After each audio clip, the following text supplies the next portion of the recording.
Encounter is brought to you by the Broome County Council of Churches, where we connect compassion with needs as we inspire growth with dignity.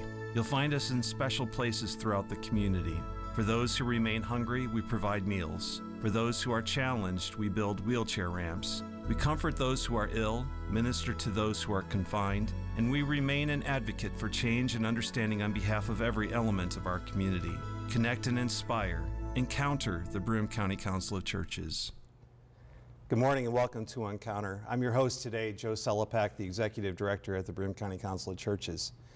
One of the places where the church has always had an interesting relationship is with the state. What is the connection between the church and the state? We know from our Constitution that we have a no establishment clause, which means that the state cannot establish a state-run church. However, many in our community lament the fact that we don't have Christianity as being a nationalized religion. This is an interesting place for us to be as a church. What does it mean to be faithful to our faith, and how do we maintain a boundary between our faith and the state, and what are the advantages or the disadvantages of having a disconnect between our faith and the state? So let's talk a little bit about that. So state and Christianity. What do you think some of the drawbacks for the church are in relationship to being an established religion? Thank you, Joe. It's always been a problematic relationship, and a very difficult one and fraught with a lot of dangers, particularly for the church. If history has taught us anything for people like myself who are, in the church, it's that it's sort of likened to selling your soul. Yeah. If you allow yourself to be supported by the state, and where the state has a vested interest in what the church is doing and the message the church is proclaiming, suddenly you'll realize that you're pretty much like in a golden cage. For me, the most proper relationship between church and state is for the church to act as a conscience. Here's the state with its power that is given to them by the people. However, the state is never really good at knowing exactly what the right thing is, or the moral thing is, or the godly thing. And for the church to act as a conscience, and not just the church, religion in general, to act as a conscience to the nation, I think is one of the healthier ways to approach it. My guest today is the Reverend Dr. Art Suggs. Art, you are no stranger to Encounter. He was a host on the Encounter program for a number of years, and you're currently the pastor at First Congregational Church in Binghamton. It's corner of Front and Main Street. Welcome to Encounter, Art. Welcome back. Thank you. It's good to be back. It's a very nostalgic feeling for me. You know it today. Yep. So one of my theological mentors has said that it's hard to be in relationship with the state when you're caught inside of a bear hug. So what he meant was, you can't get any punching room, when you're caught in, it's kind of like when you're boxing, right? And you get into the boxing thing, and then all of a sudden they're hugging each other, and neither one can hit each other, and you get, the ref has to come and break them apart, because without that space between them, there's no way that they're going to be able to provide the conscience, so to speak, because you're caught into the same, your thoughts are their thoughts, because you're just basically caught in a bear hug. So what are some of the places where the church gets leverage in relationship to the state? How does it maintain its our religion in general? How does it protect its what is it protecting by not engaging into that bear hug?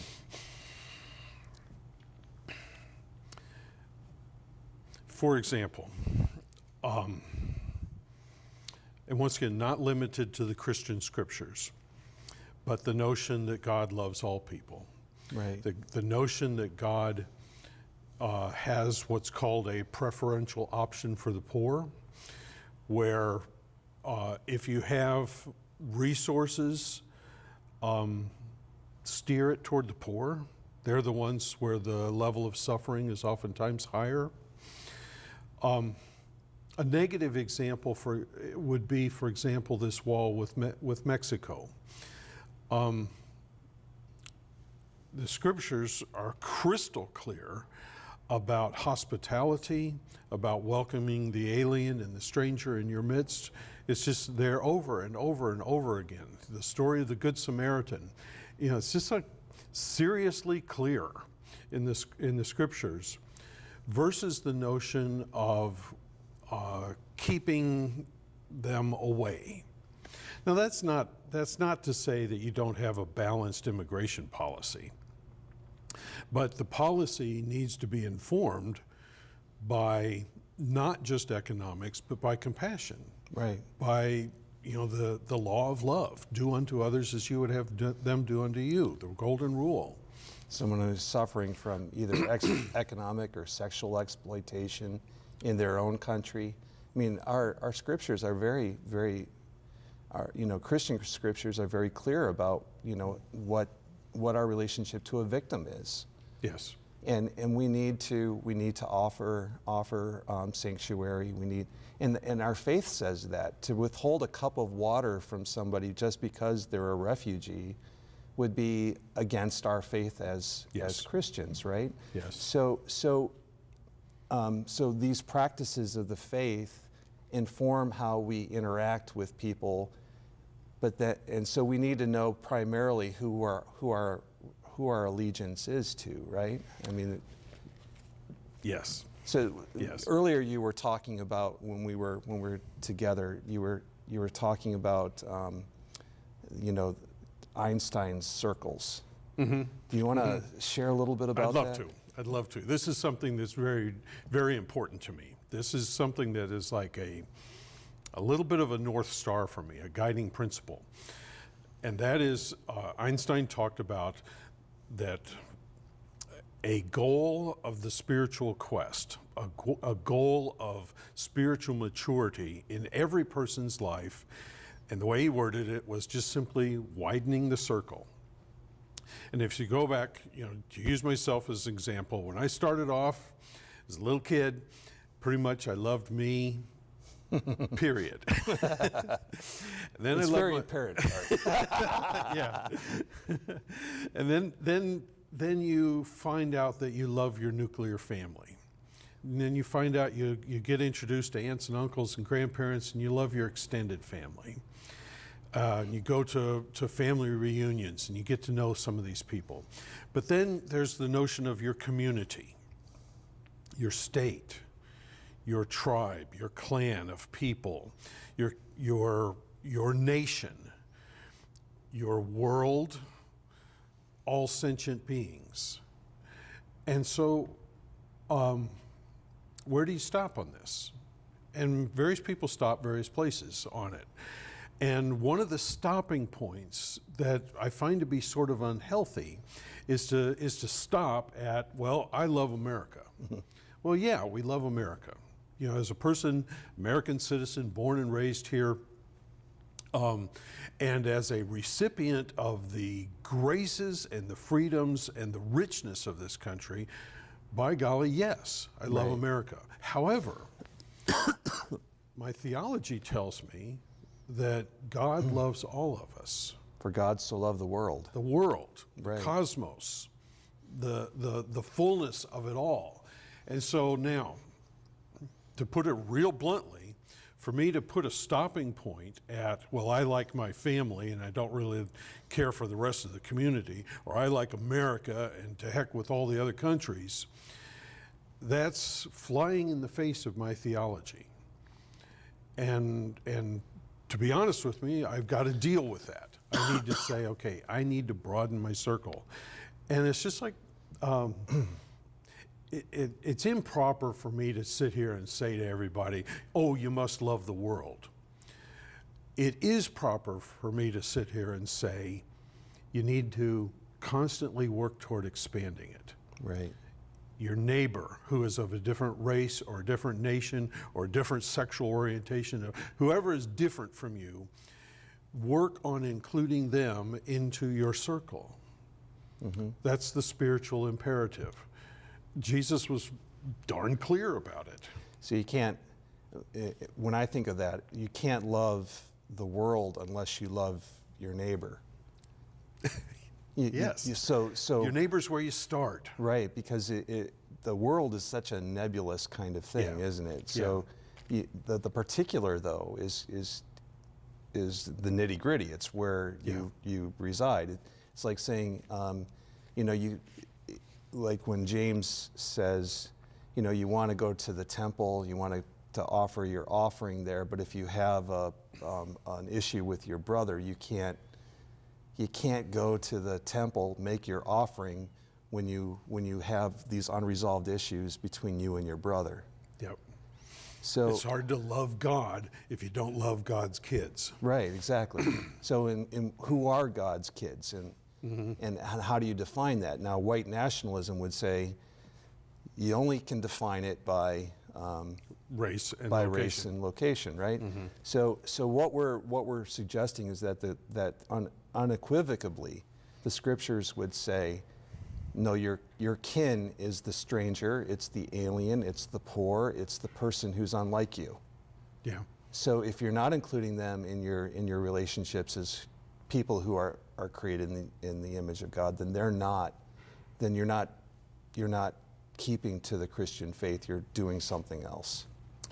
The Christian faith says that you need to move in this direction. Right. Everybody falls short. Everybody. Right. But we'll talk about my relationship to my sister sometime.